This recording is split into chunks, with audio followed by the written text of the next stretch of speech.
अस्सलाम वालेकुम। आप सबका क्या हाल चाल है? उम्मीद करता हूँ आप सब खैर खैरियत से होंगे और अल्लाह ताला की हिफाजत में होंगे। 2 अगस्त 2022 and the day is Tuesday. Time के लिहाज से अगर बात कर ली जाए तो रात के 8:30 हो चुके हैं। आज की अपडेट भी कोई खुशगवार अपडेट नहीं है। रीज़न बिहाइंड दैट इज़ कि आज भी एक और ऑटो मैन्युफैक्चरर ने अपनी गाड़ियों की प्राइसेस में होशरबा इजाफा कर दिया है। कोई क्राइटेरिया तो है नहीं कि डॉलर अगर इतने 10 रुपये बढ़ता है या 5 रुपये बढ़ता है तो परसेंटेज वाइज गाड़ियों की प्राइसेस इतनी बढ़ेंगी या उतनी बढ़ेंगी। इधर जिसका जितना दिल कर रहा है वो अपनी प्राइसेस बढ़ाई जा रहा है और इवन फार्मूला भी डिस्क्लोज नहीं कर रहा और एक्ट इस तरह कर रहे हैं जैसे कोई सीक्रेट इंग्रेडिएंट होता है किसी भी खाने के बीच में, तो वो डिस्क्लोज जैसे कोई कंपनी या कोई रेस्टोरेंट नहीं कर रहा होता।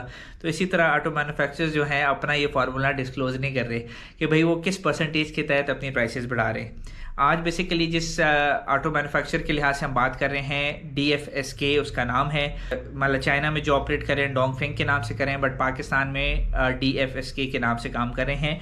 DFSK के आप बेसिक गाड़ियां जानते हैं कि प्रिंस उनकी हैचबैक कैटेगरी की गाड़ी है और अगर ग्लोरी की हम बात करते हैं तो वो सब कॉम्पैक्ट SUV के लिहाज से कैटेगराइज की जा सकती है। तो कंप्लीट जो उनकी लाइन है उसमें वो प्राइसेस बढ़ा चुके हैं। तो आई डोंट नो ये कब ख़त्म होगा। वजह यह है कि अभी डॉलर की प्राइसेस कुछ ना कुछ पीछे आ रही हैं, बट कहीं किसी कंपनी की ये आवाज़ नहीं आ रही कि वो अपनी कोई गाड़ियों की प्राइसेस को कम करने जा रहे हैं। अभी तो शायद इस गो में या इस फ्लो में लगे हुए हैं कि हमने अभी प्राइसेस बढ़ानी है। एक एक करके ऑटो मैन्युफैक्चरर अपनी गाड़ियों की प्राइसेस बढ़ा रहा है। फिर जब सारे ऑटो मैन्युफैक्चरर्स कंप्लीट हो जाएंगे ओनली देन लगता है कि शायद वो अपनी प्राइसेस कम करें, क्योंकि लग ये रहा है कि डॉलर की प्राइस नीचे आएगी। अगर आ जाती है तो अल्लाह से दुआ है कि जिस स्पीड जिस फार्मूले के तहत वो अपनी प्राइसेस को बढ़ा रहे हैं उसी फार्मूले के तहत रिवर्स भी करें ताकि आवाम को कुछ ना कुछ फ़ायदा मिले या सुकून उनको आए। So let's go and start with the कि क्या प्राइसेस पहले थी, कितना डिफरेंस आया और आज की डेट में वो गाड़ी कितने की पड़ेगी। ओवरऑल अगर बात कर ली जाए तो 3 तरह की गाड़ियाँ DFSK वाले पाकिस्तान में लॉन्च कर चुके हैं। एक SUV कैटेगरी की गाड़ी है जिसके 3 वेरिएंट्स हैं। फिर एक हैचबैक कैटेगरी की गाड़ी है जिसमें सिंगल वेरिएंट के तौर पे वो आती है। फिर K1 एंड K7 ये 2 और गाड़ियाँ हैं जो इनकी हैं। And I think if I am not wrong वो ट्रांसपोर्टर्स कैटेगरी में आती है। सो सबसे पहले हम SUV को डिस्कस कर लेते हैं, दैट इज़ ग्लोरी। 580 प्रो की बात करें तो 54 लाख की पहले आ रही थी, जो डिफरेंस है 11.5 लाख रुपए का डिफरेंस आया है और नई प्राइस उसकी 65,50,000 हो चुकी है।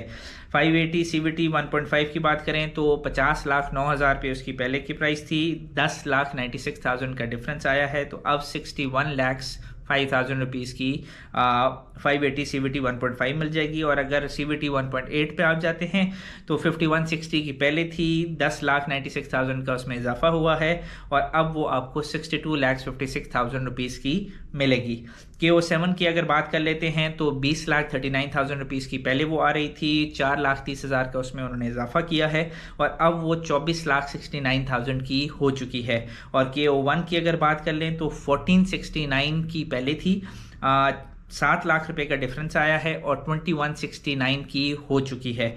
और अगर पर्ल हैचबैक कैटेगरी 800 सीसी 15,34,000 की पहले आ रही थी, 3,86,000 रुपीज़ का डिफरेंस आया है। तो अब वो 19,20,000 रुपये की गाड़ी आपको प्रिंस मिल जाएगी। तो ये प्राइसेस थी। इनका मिनिमम जो इजाफा प्राइस टैग में हुआ है 386 मतलब 3,86,000 रुपीज़ और मैक्सिमम जो इजाफा हुआ है वो 11.5 लाख रुपये का हुआ है। तो आज के ब्लॉग के लिहाज से हमें ये पता चल गया कि DFSK नदर ऑटो मैन्युफैक्चरिंग ब्रांड है जिसने अपनी प्राइसेस में इजाफा कर दिया है। पीछे इक्का दुक्का ही रह गए हैं, तो लेट्स सी, क्योंकि हेवल भी ऑलरेडी अपनी प्राइसेस में इजाफा कर चुके हैं। प्रोटॉन एक रहती है, प्रोटॉन की तरफ से अभी तक खैर खबर नहीं आई, उसकी भी जब आएगी तो वो मैं आपके साथ डिस्कस करूँगा। तो ये था आज का ब्लॉग। उम्मीद करता हूँ आपको पसंद आया होगा। पसंद आने की सूरत में वीडियो को लाइक कर दें, शेयर कर दें, चैनल को सब्सक्राइब कर लें और बेल आइकॉन को प्रेस करना ना भूलें ताकि रोज़ाना की अपडेट्स आपको मिलती रहें। राह चलते हुए साइनिंग आउट। अल्लाह हाफिज़।